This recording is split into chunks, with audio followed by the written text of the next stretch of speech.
Thank you. You like it? I would like you to read more of it. You've entered the reading hour. We'll be focusing on a number of writers within the next month. For the month of April, we'll definitely be focusing on writers that are on the autism spectrum. One of which is Erik Estabrook. I've just gotten ahead of myself just a few days. But I cannot tell you how talented I think this writer is. His name's Erik Estabrook. E-R-I-K. Sorry, that was a little loud. E-R-I-K. Then Estabrook is E-S-T-A-B-R-O-O-K. I believe he's been featured on Blog Talk Radio on Autistic Voices.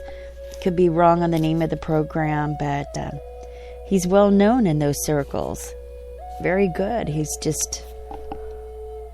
His words have touched my heart, and seeing the structure of his poetry, he's a poet, is jaw-dropping. I think he may be one of those people that in the future they'll say, turn your page to such and such for Erik Estabrook.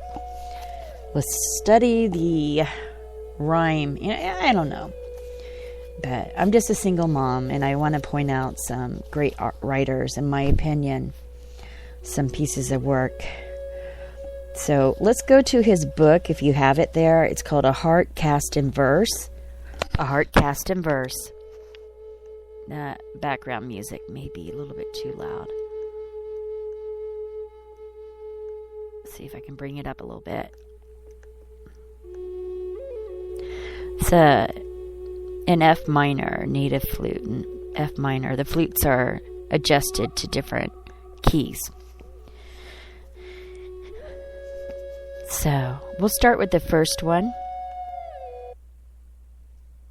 Yeah, I think I will keep the music on. It's called Princess of the Nile. Again, this is from his book called A Heart Cast in Verse. If you do not have it, go to your library and request that they buy it. And he has other works as well, which I'll discuss in a later podcast, hoping to have him on as well. Princess of the Nile, entitled. Okay, that's just still too loud. Okay, that's a little bit better. Let's see if I can get a little lower. Okay. Poem entitled by Erik Estabrook, Princess of the Nile. Driving my heart like a slave driver. Are you willing to please or willing to tease? Hair like ebony beads, skin like the earth, when it's birthed between your knees. Eyes that are passion blades, with surgical precision working over new graves. A feline divine, with the grace of an angel, an attitude of inner fortitude. My mask smiles deeply, and it connects to my own face. To love a heart truly, who won't even occupy your space. Princess of the Nile, whose golden silk skin is the greatest treasure short of Bethlehem. Going on to the next poem is Liquid. This is kind of a favorite one for me, just because of the first stanza. So let's recite Liquid. Let me be liquid, so I melt into you. Let me be pure again. Your perfume to bloom, but that's not what I long to smell. I long to smell the salts on your skin, hanging on all natural. I'll do my part. No fire will hold me back. I can escape with a newborn's path. You inflict so many holes in me, yet you sustain my whole, irregardless. I hope I've not fallen for just a vision. Just a vision could try my broken-hearted. How sweet the spools of you must be. In this tender surrender, there lies no way for the escape. So let me be liquid, so I can melt into you. Let me be wise, so we never grow tired of each other.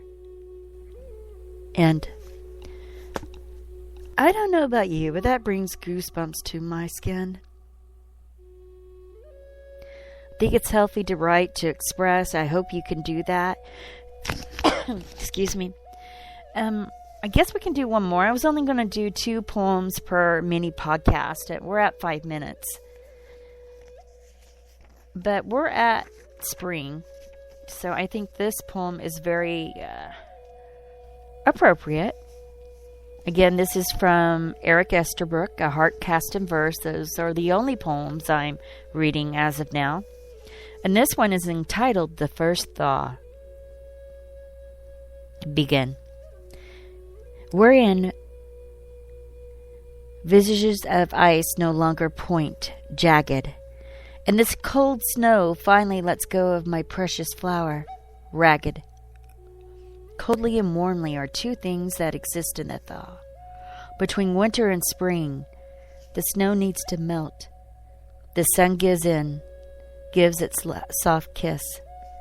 When the snow lets go and covers a robin's breast, and builds its tomb, unholy, icy nest.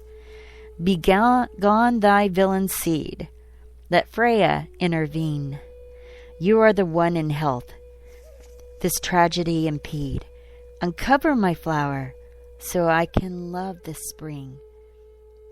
Does do their docile chattering, only I don't know, but fall foe to late spring. For God knows no amount of torture lets he turn my fragrant flower into a weed. The first thaw has begun. Away, snow! Away, snow! Let me and my flower have each other's peace. End poem. Next one. Softly as I lay. You know, I probably should just choose one other and then tell you to buy the book, which I highly encourage, or go to your library and ask them to, I can't just pick one. Goodness, I did 2 the other day. I'm going to have to get some of his other books and recite from there.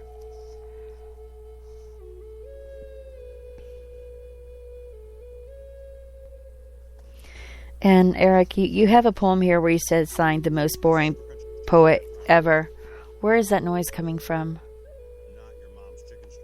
Really? I'm sorry if you're hearing this. Let me go ahead and get some of this off of here. I'm sorry about the interruption. Okay, I think I got it. Let me go back to my studio.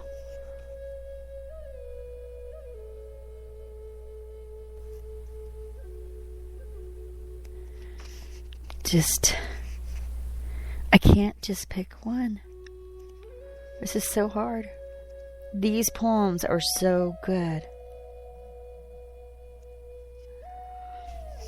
And if you have a loved one, I think this would be good to write one of these poems in one of those romantic cards, the blank pages. And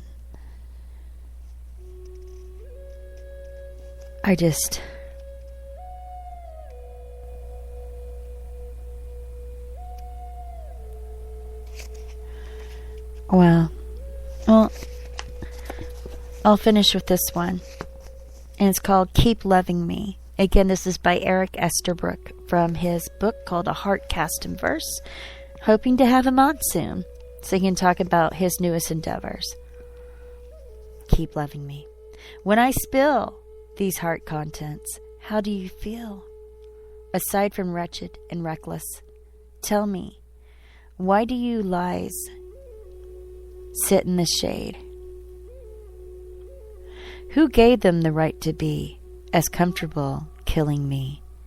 I'm not being vain, asking just for some for me. Like I'm not included, feel so prostituted. I'm fit for a grave. When you say you're right, you'll always be right, and I'm not worthy of this fight. If you don't remember you left me in a cold February, I'm not the one who's bitter. Shouldn't I be? Well, you just lay there. I'll let the cold in my veins. while I follow you. You treat me just